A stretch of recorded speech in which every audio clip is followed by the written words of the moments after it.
대학 수학능력 시험에 관한 내용을 안내해 드리도록 하겠습니다. 수능 과목 구조 및 출제 범위의 변화입니다. 그러니까 올해 변동사항으로는 이제 과목의 내용들이 바뀌었죠. 이제 국어 영역에서는 언어 과목, 그리고 수학에서는 기하 과목을 출제하지 않는 해가 올해가 될 것 같습니다. 근데 일단 수학 가형과 나형은 그대로 유지가 돼서 기존의 졸업생들이 했던 수능의 체제와 같은 체제로 해서 평가가 이루어지고 있습니다. 탐구 부분은 2022부터는 계열 구분 없이 탐구형에서 2개를 택할 수 있지만 올해 고3 2021 수능에서는 여전히 사회과학 계열 중 2과목을 택해서 응시하게끔 체제가 되어 있습니다. 그래서 개정 교육과정이 도입은 됐지만 수능의 평가 체제는 이전 졸업생과 똑같은 형태로 해서 평가가 이루어진다. 다만 과목의 내용 부분만 바뀐 부분이 있다라고 인지하시면 될 것 같습니다. 수능 응시자 현황 비교 부분입니다. 재학생의 비중이 계속적으로 줄어들고 있죠. 그러니까 학생 수도 줄어드는 부분이 나타나고 있습니다. 반면에 졸업생 인원들은 늘어나는 부분보다는 항상 이 13만 명대의 인원들을 구성을 하고 있거든요. 그러니까 상대적인 비율이 졸업생들이 이렇게 커지고 있는 상황들을 볼 수가 있죠. 2018년도 부분만 보더라도 한 3대 1의 비중, 즉 수능 고사장에 4명의 학생이 입시를 하게 되면 그 중에 1명은 졸업생인 상황이었는데 올해 같은 경우에는 지금 7대 3, 70대 30의 비중, 이것도 지금 전년도만큼 또 학령 인구가 또 감소하고 있는 상황을 볼 때 그 비중 자체가 70의 비중도 무너지는 해가 되지 않을까. 그렇기 때문에 수능 중심의 전형인 정시 전형에서 재학생들의 좀 어려움, 졸업생의 상대적인 비율이 계속 증가하고 있는 부분이 있는 거죠. 재학생과 졸업생의 성적 비교를 하면 그 부분에 대한 내용이 이해가 되는데요. 졸업생들의 평균점들이 더 높게 이렇게 형성이 되어 있죠. 물론 이제 졸업생이 이제 성적이 좀 떨어지는 아이들이 수능은 준비하지 않을 수 있지 않냐라는 반문을 할 수도 있지만 실제 이 졸업생과 재학생의 이 표준점수의 평균의 이 간극이 이전 연도보다 또 더 벌어지고 있는 상황이거든요. 그래서 좀 준비도에 따라 다른 양상이라고 예상할 수도 있지만 기본적으로 일단은 수능에 1년 더 공부를 한 졸업생이 강점이 있는 부분은 드러나고 있습니다. 과목으로 보면 더 극명하게 좀 보이거든요.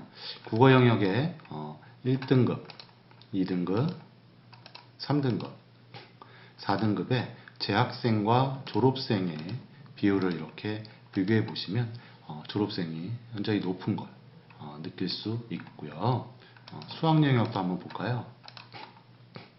수학 영역에서도 1등급, 2등급, 3등급, 4등급의 비율.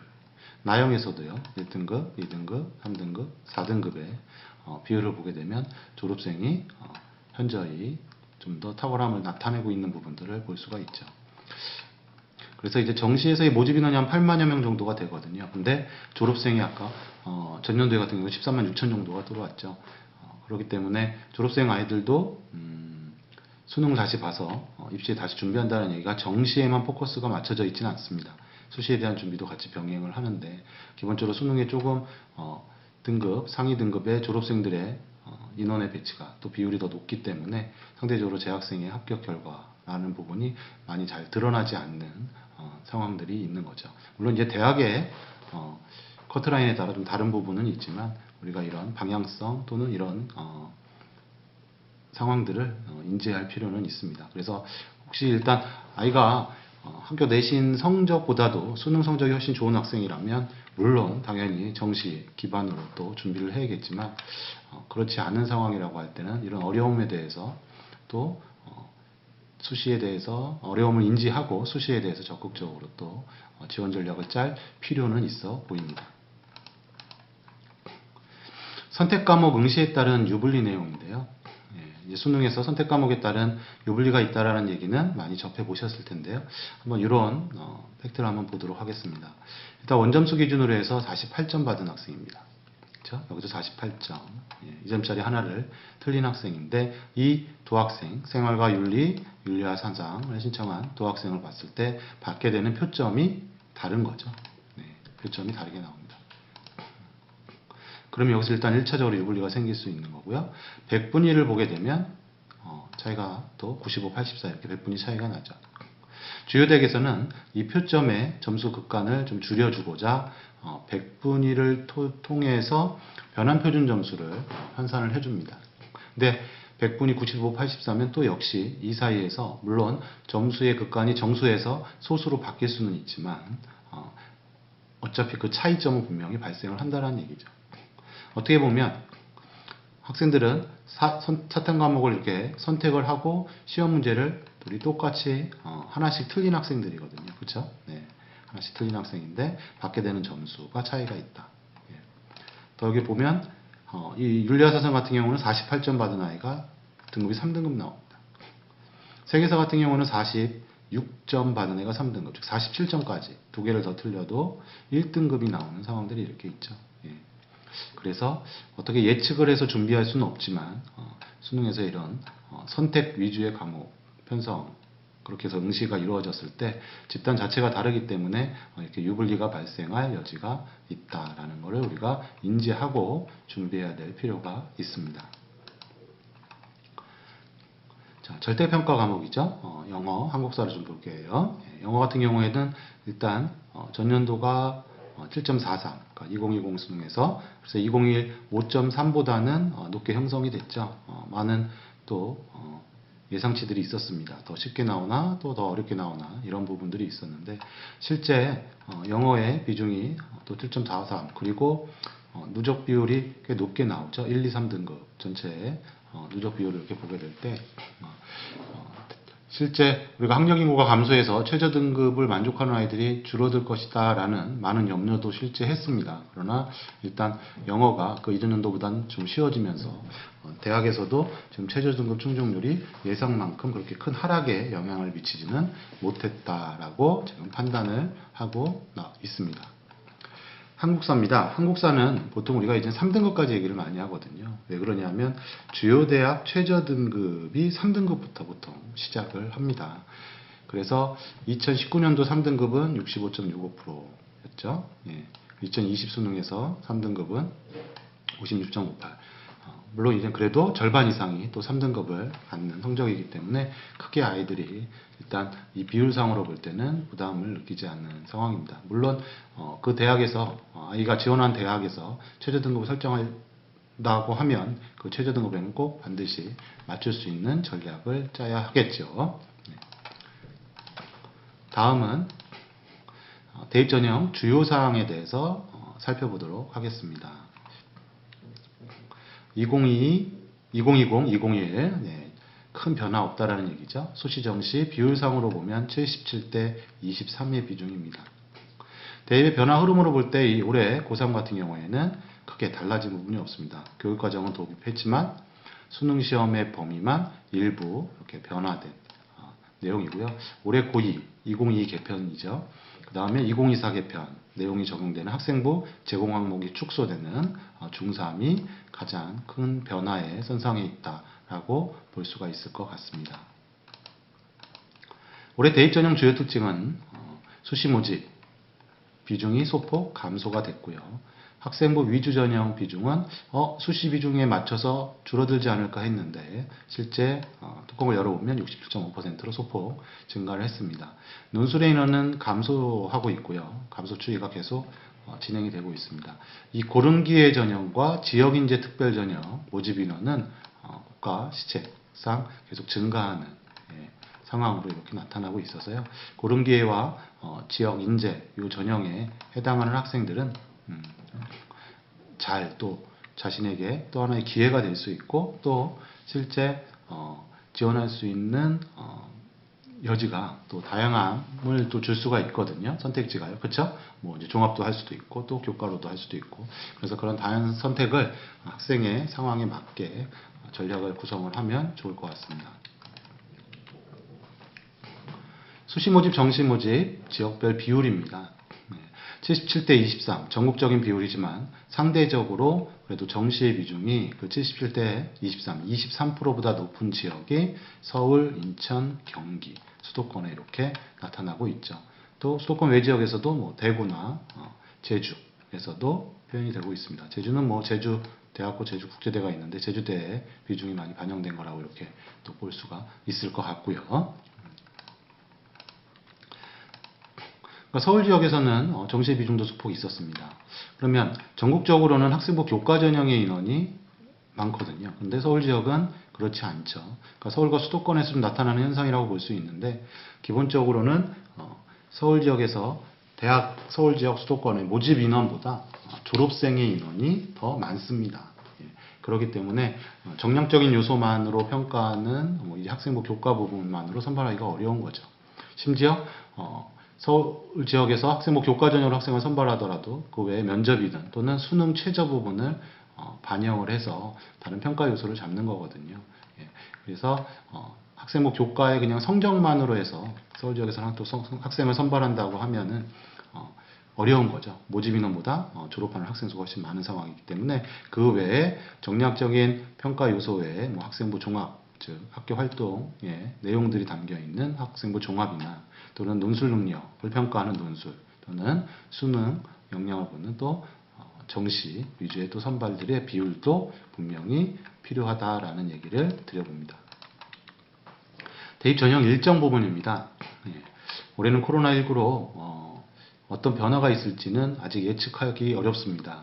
그런데 일단 이전에 기본상으로 발표된 내용에 착안해서 말씀을 드리겠습니다. 수능은 이제 11월 19일이죠. 그죠?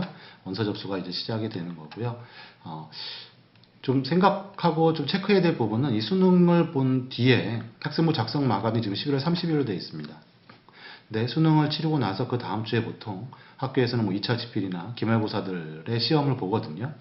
그러면 실제 학생부 작성 마감하려면 성적 처리 등 기타 기록들을 해야 되기 때문에 날짜가 그렇게 여유롭지는 않아 보입니다. 또 하나 이제 체크해야 될 거는 요 충원 합격 마지막 날이죠. 마지막 날에는 9시까지 전화가 심지어 오거든요. 근데 당일날 전화를 못 받는 학생들이 항상 발생을 합니다. 그리고 또 혹시 친구들 중에 뭐 1차 충원이나 2차 충원 발표에서 한 뭐 2명, 3명밖에 안 빠졌어요. 마지막 날, 저 지금 예비 뭐 7번이에요. 뭐 이런 상황인데 안 빠지겠죠? 라고 생각할 수 있지만 실제 마지막 날은 전화로 합격 여부에 대해서 바로 묻기 때문에 추가 합격이 많이 또 발생할 수 있습니다. 그래서 당일날까지 꼭 학생이 긴장의 끈을 놓지 않고 대학의 연락을 기다렸으면 좋겠고요. 이 충원 합격 추가 합격, 그러니까 최종적으로 충원 합격이 이렇게 발표된 날 하고 이 정시 원서 접수 기간하고 날짜를 한번 보세요. 3일밖에 안 되죠. 그래서 선생님들이 이제 지도하실 때, 야 이제 뭐 추가 합격 최종 보고 정시 상담하자라 그러면 그 기간이 상당히 짧아지죠. 그래서 학생들이 예비 번호를 조금 판단하셔서 미리 정시에 대해서 1차, 2차 기초적인 상담은 먼저 진행을 해놓는 게 바람직하지 않을까 싶습니다. 대입 전형의 이해 및 또 특징을 한번 살펴보도록 하겠습니다. 자, 우선은 교과 전형의 특징과 지원 전략입니다. 교과 전형은 학생이 이제 지원을 고려를 할 때 교과 성적 반영 방법들을 확인을 해야 되죠. 그래서 반영 과목, 그렇죠?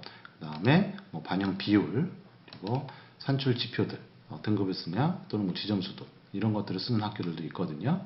그 다음에 이수 단위를 반영하는지 안 하는지, 등급 간 점수차, 그렇죠? 그리고 전형 방법들은 뭐 면접이 있나 또는 따로 뭐 서류를 보나 뭐 이런 부분들을 추가적으로 확인을 해야 합니다. 근데 학생들이 많이 걱정하지 않아도 되는 이유는 대학별로 이 교과 점수 반영, 그 대학의 환산 점수들은 학교 내에서 운영하는 프로그램들이 있죠. 성적 산출 프로그램들 또는 이 대교협에서 제공하는 대입 상담 프로그램에서 대학별 환산 점수는 계산이 되기 때문에 학생이 실질적으로 내가 어느 대학에서 점수가 어떻게 형성이 되고 그리고 어느 대학이 유리한 조합인지를 판단을 할 수가 있습니다. 이런 부분에 대해서 학생이 찾을 수 있도록 또 학생에게 안내해주는 배려가 필요할 것 같고요. 수능 최저학력 기준이 있는 경우와 최저학력 기준이 없는 경우, 최저학력 기준이 있을 경우에는 최저기준 충족 여부가 정말 중요하거든요. 그렇죠? 그래서 최저 학력을 충족하지 못하는 학생들이 많아져서 실질 경쟁률도 떨어지는 상황들이 있습니다. 교과 전형은 기본적으로 경쟁률이 타 전형에 비해 낮고요. 그 다음에 교과 전형을 같이 보통 하나만 쓰지 않고 두세 개 등 이렇게 같이 쓰는 학생들이 있기 때문에 또 중복 합격자도 많고 또는 2월 인원도 많이 발생을 합니다. 이 2월 인원의 발생은 또 가장 많이 영향을 주는 게 이 수능 최저거든요. 그렇죠? 이제 단계별로 뽑아놨는데 최저를 만족하지 못해서 정시로 2월에서 학생들을 뽑아야 되는 대학들이 더러 생기고 있습니다. 자, 교과 전형의 전형 방법입니다. 그래서 학생부 100, 교과 100 또는 교과나 비교과를 반영을 하는 거고요. 단계별로 학생부를 이용해서 또 여기는 이 학생부에는 교과 또는 교과 비교과를 얘기할 수 있겠죠. 그 다음에 2단계 면접 또는 군사학 같은 경우는 체력도 검증을 합니다. 일괄합산으로 해서 학생부 면접 또는 학생부 서류로 해서 선발하는 대학들이 또 있습니다. 올해 교과 전형의 주요 변경사항을 또 한번 먼저 보고 가면요. 눈에 보이시죠? 수능 최저 기준들이 이렇게 완화가 되고 있습니다. 그 학력 인구 감소의 영향을 대학들도 직시하고 있고요. 그에 발맞춰서 최저 기준을 완화해서 경쟁률을 어느 정도 확보하려는 움직임을 우리가 볼 수 있고요. 가천대하고 인천대 같은 경우에는 오늘 가천대는 가천대 바람개비 전형이 이제 종합으로 바뀌게 됐고요. 인천대 같은 경우는 INU 교과 전형, 대표적인 면접 전형이었죠. 교과 성적 우수자 전형하고 통합을 하게 됩니다. 올해 외대 같은 경우에는 수능 최저 학력 기준이 신설이 됐습니다. 그러니까 전년도에는 최저 기준 없이 학생들을 선발했고요. 그 전년도에는 또 최저 기준이 있었거든요. 그래서 외대에 올해 최저 기준이 신설이 돼서 운영이 된다라는 거 놓치지 않으셨으면 좋겠습니다. 수능 최저 학력 기준을 적용하는 대학들입니다. 그리고 좀 전에 안냈었던 전형 방법에 대한 얘기들이 이렇게 있죠. 교과배 또는 단계별 전형 그리고 일괄 합산으로 또 선발하는 대학들을 우리가 그 면면을 이렇게 볼 수가 있습니다. 이런 내용들은 대입정보 119 또는 고3 교사 역량 강화 연수 자료집에 다 탑재가 되어 있으니까요. 추가적으로 활용을 해 보시면 될 것 같습니다. 수능 최저 기준을 미적용하는 대학들입니다. 또 역시도 이 대학들도 다 같은 전형 방법들을 이렇게 형성을 해서 대학들이 배치가 되어 있고요. 조금 짚어드리면 수능 최저 기준을 적용하는 대학 앞으로 다시 한번 돌아가 볼까요? 이 대학들의 아무래도 서울권에 있는 대학들이 또는 지방에 있는 지역 거점 국립대학들이 많이 포진을 하고 있습니다. 그래서 정략적인 평가 요소인 학업 성적의 그 교과 성적 외에 추가적으로 수능 최저로 해서 학생들을 선발하는 경향이 있으니까요. 학생들은 기본적으로 이제 내신에 대한 준비들을 잘 하고 있죠. 근데 이제 그 부분들에 추가적으로 수능에 대한 역량들도 좀 갖추면 수시 지원을 할 때 선택지 또는 학생이 좀 더 선호하는 대학과 학과에 대한 지원 전략을 세울 수가 있습니다. 수능 최저 학력 기준의 예시입니다. 그래서 보시면 가톨릭대 같은 경우에 세계합육 이렇게 나와 있죠. 근데 여기에서 보면 이제 1이라고 숫자 써 있는 거 이렇게 보이실 거예요. 그렇죠? 이거는 탐구를 한 과목 반영을 한다라는 얘기고요. 잘한 과목을 그러니까 하나를 반영하겠다는 얘기죠. 인문, 자연 이렇게 해서 계열을 나눠서 최저 등급을 설정하는 대학들이 있습니다. 또 이 고려대 같은 경우는 이제 한이라고 해서 뒤에 써 있죠. 이 부분은 바로 뭘까요? 네, 한국사에 대한 최저 등급에 대한 언급입니다. 그러니까 한국사도 3등급 이내는 되어야 한다라고 인지할 수 있는 거죠. 자, 부산대에서는 또 인문자연 나눠져 있고 또 세계학, 두계학 이렇게 표현되어 있는데요. 아래 이렇게 보시게 되면 수학 나가 허용됐을 때 등급과 수학 가에서 등급, 최저 등급이 이렇게 나오는 부분을 볼 수가 있습니다. 그래서 가형과 나형에서의 최저 등급이 다르게 형성되고 있는 대학들도 있으니까요. 자연계열 학과에 지원을 할 때 학생들은 이 부분에 대해서 자세히 또 확인을 해볼 필요가 있겠죠. 이제 홍익대 같은 경우에는 최저 등급이 좀 완화가 오래됐었는데요. 한국사 등급은 또 여기는 4등급으로 이렇게 또 편성이 돼 있죠. 인문자연 또 나눠서 최저 등급을 형성을 하고 있습니다.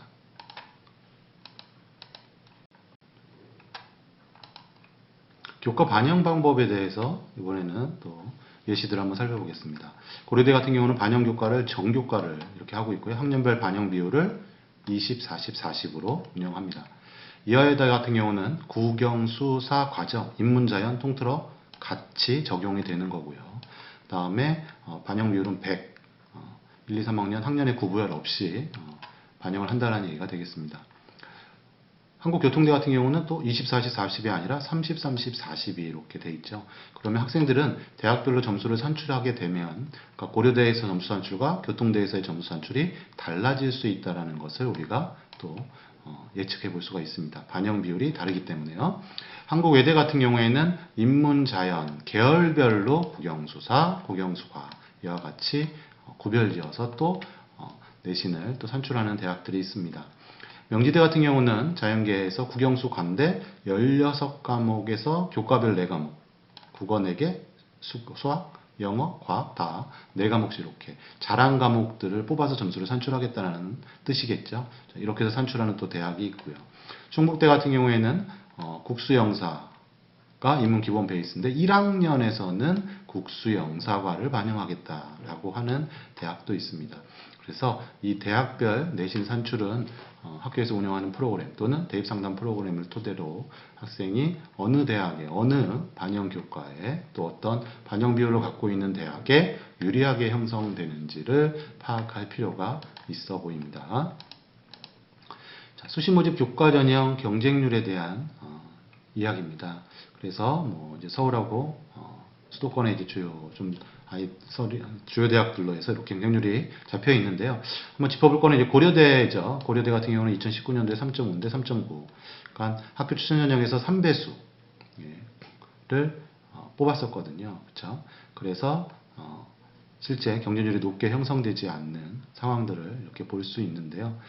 올해 같은 경우에는 배수가 풀렸죠. 일괄합산으로 해서 교과 서류 면접을 같이 보게 됩니다. 그래서 실제 이 경쟁률이 조금 더 높게, 다만 수능 최저가 조금 강화가 됐기 때문에 경쟁률에 어느 정도 영향을 미칠지 모르겠지만 일단 적극적인 지원 성향을 좀 보일 거로 보입니다. 그렇죠? 그래서 아이들이 또 많이 지원을 하게 되면 이 경쟁률은 또 올라가는 상황들로 연출이 될 것 같고요. 이 동덕여대 같은 경우는 2019년도에 7.2대 1인데 4.5대 1. 보통 이제 대학이나 우리가 현장에서 이제 볼 때 한 5대 1 미만의 경쟁률이면 수시 지원 횟수가 또 6회이기 때문에 학생들이 합격에 따라서 이동을 하게 되거든요. 그래서 실제 경쟁률이 낮게 형성이 되면은 최종적으로 정원을 다 충원을 못하고 정시로 2월을 시켜야 되는 상황들이 벌어질 수가 있습니다. 그러니까 이런 부분에 대해서는 좀 인지를 하고 경쟁률에 대해서 좀 관심을 가져주시면 학생들에게 또 좋은 결과가 있지 않을까 싶습니다.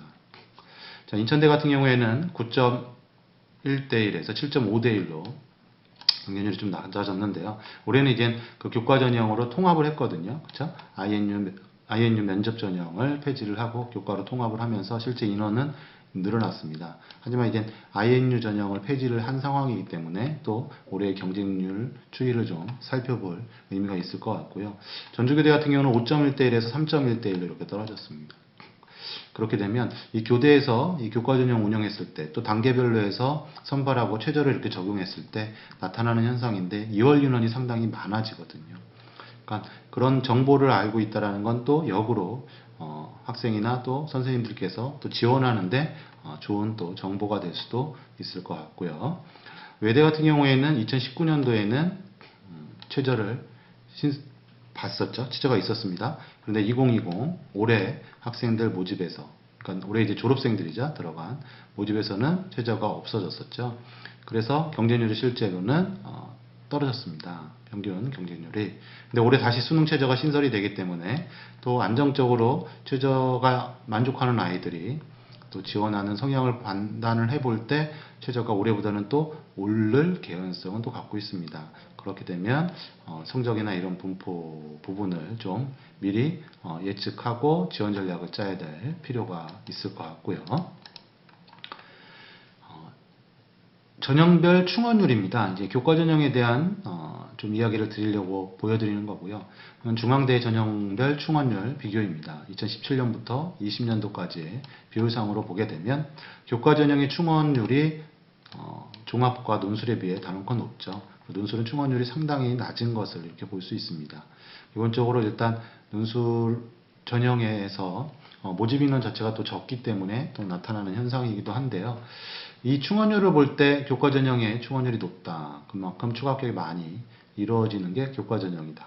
근데 반면에 이 경쟁률은 반대죠. 논술 전형의 전형 경쟁률이 훨씬 높죠. 그 다음에 종합 교과로 순위 정해집니다.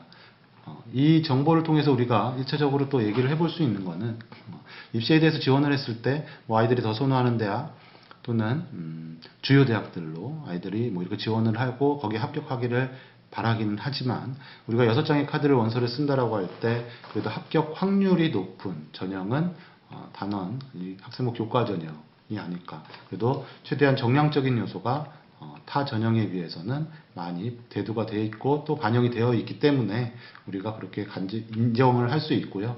그렇다면 6장의 카드 중에서 이 학생이 뭐 재수를 결정하고 하는 상황이 아니라고 하면 재수에 대한 뭐 각오까지 있는 학생이 아니라고 하면 우리가 교과 전형에서 합격률이 높은 교과 전형에서 합격 카드를 꼭 고민을 하고 또 심사숙고해서 지원을 결정해야 되지 않을까 이렇게 생각을 합니다.